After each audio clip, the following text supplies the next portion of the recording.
In this video, you are going to see how to put a line under a text in Microsoft Word document. As you can see here, we are going to apply three methods. Let us write the text, then under the home menu, go to this option border, go to border and shading, and let us select the box border. Now uncheck the top border, left border and right border, and choose the thickness from here. Let us choose this one, and you can change the color from here, and again click on over here and you can see the preview.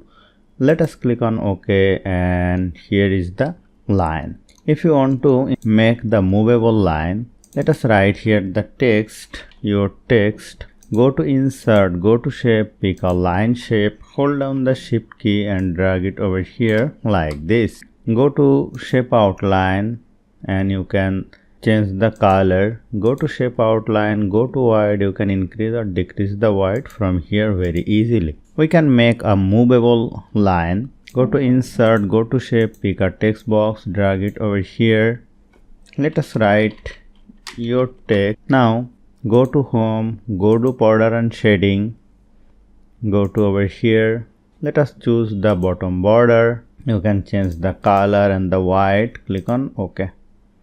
Now hit enter to put the text over here.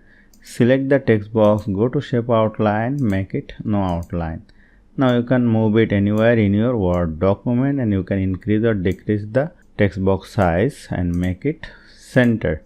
So hope you found this video helpful. If you like this video, please share this video with your friends and family, and don't forget to subscribe. Thank you.